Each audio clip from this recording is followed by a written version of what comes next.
Norma Mendoza López fue la primer mexicana certificada por el Protocolo de Estambul en 2012.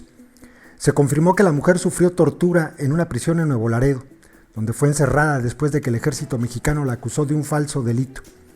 Durante su estancia en el penal, padeció en carne propia la maldad de integrantes de los Zetas y palpó la complicidad de las autoridades con los cárteles del narcotráfico, además de la ineficiencia y negligencia del gobierno federal para defender a las víctimas del crimen organizado. Originaria de esta ciudad fronteriza con Texas, Norma contrajo matrimonio muy joven y a los 25 años ya tenía 4 hijos. Se divorció del padre de los niños poco después del nacimiento del último. Pese a la tragedia que sufrió, se muestra alegre y con mucha fortaleza y cuenta que luego de separarse de su esposo, trabajó de secretaria en un despacho jurídico para mantener a sus hijos. A finales de 2011 conoció a Juan Manuel, quien la invitó a pasar un fin de semana a la vecina ciudad de Nuevo Laredo. Su madre, quien le cuidaba a los niños, le advirtió que no se fuera con ese hombre, pero se me hizo fácil irme sin el permiso de mi mamá, dice Norma. Viajó a Nuevo Laredo el 10 de noviembre de ese año para encontrarse con Juan Manuel y se hospedaron en el hotel Quality Inn, donde también se encontraba Ricardo, un amigo de aquel. Desde 2004 los Zetas controlaban el trasiego de drogas, la venta de gasolina robada, el contrabando de mercancías, los secuestros, extorsiones, tráfico de migrantes y todo tipo de negocios conocidos como giros negros en Nuevo Laredo. A partir de 2010, el grupo criminal se enfrascó en una guerra a muerte con el Cártel del Golfo, su antiguo aliado con una de las principales plazas en Reynosa, por lo que sus halcones vigilaban a todos los visitantes de la ciudad vecina. La tarde de aquel viernes 10 de noviembre, Norma salió de su cuarto para comprar algunos artículos personales en una tienda y pasó por la alberca donde se encontraba un grupo de hombres que le gritó: «¡Vente a bañar con nosotros!». Al día siguiente, Norma, Manuel y Ricardo fueron detenidos por aquellos mismos sujetos que se bañaban en la alberca, pero ahora portaban el uniforme del ejército e iban armados. El comandante que los encabezaba apartó a la mujer y le dijo: «Vente conmigo 15 días y te soltamos, o si no, te vas con todos los detenidos». Norma se negó y el militar le respondió: «Pues te vas a quedar detenida por apretada». Los militares entregaron a los detenidos a la Procuraduría General de Justicia de Tamaulipas. Los acusaron de halcones. El subteniente Sergio Luna García, del 19º Regimiento de Caballería con sede en Nuevo Laredo, puso a disposición de la PGJ a 3 civiles, 2 radios Nextel, 3 teléfonos celulares y objetos diversos.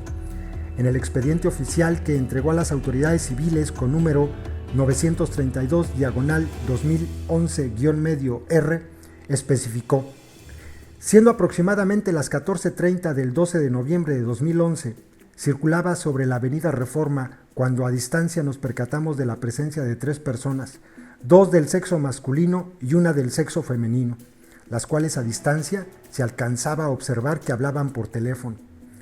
En las oficinas de la Agencia Séptima del Ministerio Público negaron a los detenidos a hacer cualquier llamada, y así comenzó la tragedia de Norma en el sistema judicial y penitenciario mexicano. Me trajeron a un abogado de oficio para que estuviera en mi declaración.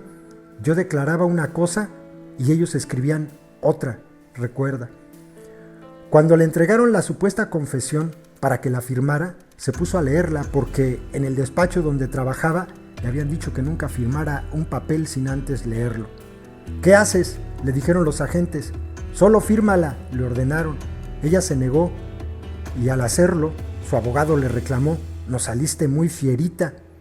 «Si no me va a defender, mejor sálgase», replicó la detenida.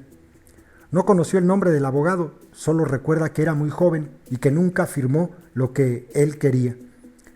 El expediente señala que quedó detenida por el delito de atentado contra la seguridad de la comunidad, halconeo, y como probables responsables se mencionaba a Juan Manuel Ibarra y otros. Los militares aseguraron que durante su detención, Mendoza llevaba consigo 3 teléfonos celulares y una bolsa de mano con artículos personales. El expediente precisaba que los 3 móviles que supuestamente portaba la mujer era para reportar los movimientos de los militares, pero los aparatos estaban quebrados y sin pilas y no funcionaban. Cuando me detienen en el hotel, yo solo tenía mi teléfono celular, aclara Norma. La PGJ ordenó que los detenidos fueran internados en el Centro de Ejecución de Sanciones de Nuevo Laredo, una prisión donde gobiernan los zetas y los guardias están a su servicio. Quienes los enviaron a ese penal ya sabían lo que les esperaba a los detenidos solo por ser de Reynosa, aunque en las cárceles de la región ya se habían decretado medidas para no juntar tirios con troyanos. En Nuevo León, por ejemplo, las autoridades tuvieron que designar una prisión para cada uno. A los zetas los encierran en la cárcel de Topo Chico y a los del Cártel del Golfo en otra ubicada en el municipio de Cadereyta.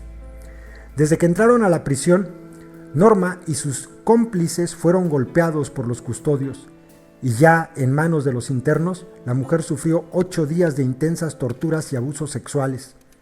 A diversas horas del día me golpeaban, querían que les confesara que yo era parte del Cártel del Golfo. Los zetas utilizaron una tabla que diseñaron especialmente para la tortura de los rivales y disciplinarlos. Cuenta con un mango que mide más de 1 metro de largo por unos 10 centímetros de ancho y tiene 5 hoyos en medio, con más de 5 centímetros de grosor. Se fabricaron cientos de ellas en las carpinterías de las prisiones de Topo Chico, Piedras Negras y Nuevo Laredo. Los sádicos zetas golpeaban a Norma en tandas de 15 tablazos en la espalda, glúteos y piernas. En esos largos días casi no probó alimentos ni agua, y las presas la levantaban con un balde de agua fría. Me arrancaron las uñas, me quemaban el cuerpo con cigarrillos, relata Norma.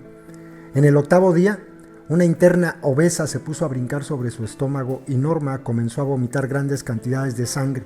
Se desmayó. Como ya no se movió, los internos la dieron por muerta. El 9º día salió un vehículo de la prisión rumbo a la morgue, cuidada por 2 custodios. Un leve quejido de la muerta evidenció que seguía con vida. La trasladaron a una clínica privada del doctor de la prisión, donde le practicaron medidas urgentes para salvarle la vida. Posteriormente, la pasaron al Hospital General de Nuevo Laredo, donde le practicaron 14 cirugías. Tenía hemorragias internas, la vesícula rota, el cerebro inflamado y el hígado destrozado, además de varias costillas quebradas. El cirujano plástico Alejandro Carabeo pasó varios días removiendo tejidos necrosados en la espalda y glúteos. Los golpes con la tabla provocaron que perdiera una parte de carne y piel en esas zonas de su cuerpo. Según el doctor, frecuentemente tenía que realizar la misma operación en reos que le llegaban de todas las prisiones de Tamaulipas. Uno de los hombres detenidos falleció en esa prisión. El otro perdió la noción del tiempo y espacio después de las torturas y ahora es el loquito de la cárcel de Nuevo Laredo. Desde que Norma Mendoza desapareció, su familia inició una tortuosa búsqueda en las dependencias y cárceles. Cuando su madre y hermana acudieron al Hospital General, custodios de la prisión que vigilaban a la interna les dijeron que no tenían derecho a visitas. Tras insistir, un custodio soltó a la madre: si no quiere ver a sus 2 hijas muertas, tiene menos de 12 horas para que abandone Nuevo Laredo. Norma estuvo casi 6 meses en recuperación en diversos hospitales. Cuando fue trasladada a un nosocomio de la capital de Tamaulipas, su madre finalmente pudo verla. Te dije que no te fueras con ese hombre, fue lo primero que le dijo.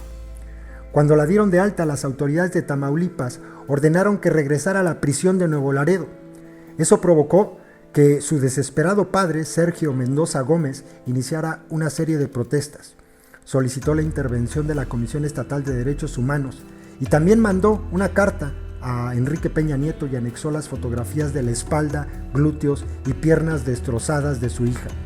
La oficina de la presidencia nunca respondió y la Comisión Estatal de Derechos Humanos se encargó de mantener en secreto el caso, como muchos otros que suceden a diario en la entidad. La Comisión Estatal de Derechos Humanos seguía al pie de la letra la política oficial de la administración del exgobernador Egidio Torre Cantú, quien constantemente negaba la inseguridad y violencia que aqueja al Estado, con el primer lugar de personas desaparecidas, más de 5.500, y en los primeros sitios en secuestros, homicidios y extorsiones, entre otros delitos. Torre Cantú no solo negó que hubiera violencia en la entidad, también pagó millonarios acuerdos de publicidad a medios locales y nacionales para que no difundieran lo que ocurría en el Estado. La Comisión Estatal de Derechos Humanos es un asco, comenta Norma con un dejo de rencor.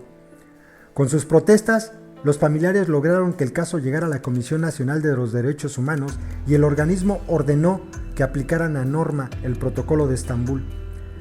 La valoración fue realizada por el médico especializado Abel Edgar Hassan, perito de la Procuraduría General de la República. Norma pasó 6 días contando su tragedia. Al final terminó en el piso, llorando y en posición fetal.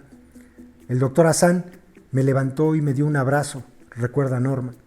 Con el protocolo de Estambul se confirmó la tortura. Las autoridades federales ordenaron que la mujer continuara su condena en otra prisión de Tamaulipas.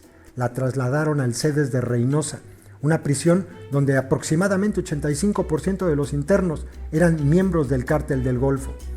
En ese lugar ya se había difundido lo que habían hecho los Zetas, así que el día que Norma arribó a la prisión, separaron las actividades y la recibieron diciéndole que la iban a tratar como si estuviera en casa. Después de casi 6 meses, pudo volver a ver a sus hijos. Luego de 3 años de litigio, se comprobó que Norma era inocente. No se encontraron muestras probatorias de las acusaciones de los militares. Salió de la prisión de Reynosa el 14 de enero de 2015 y fue absuelta de todo delito. Cuando inició los trámites ante las autoridades locales para obtener la indemnización que ofrece la ley de víctimas, la PGJ dijo que tiene perdido uno de sus expedientes, precisamente el que contiene los resultados del protocolo de Estambul. Norma viajó a la Ciudad de México para solicitar ayuda a la Comisión Nacional de Derechos Humanos. Proceso contactó al Departamento de Comunicación del organismo para conocer su expediente. Quedaron de buscarlo, pero 2 semanas después no han dado respuesta. En la Secretaría de la Defensa Nacional se preguntó si investigan a los militares que detuvieron ilegalmente a Norma, pero tampoco hubo respuesta. Ante el escaso apoyo recibido de las autoridades mexicanas, Norma Mendoza advierte que buscará la asesoría de la Relatoría de Naciones Unidas para los Derechos Humanos y de organizaciones nacionales e internacionales para demandar a la Sedena y obtener la reparación del daño al que tiene derecho.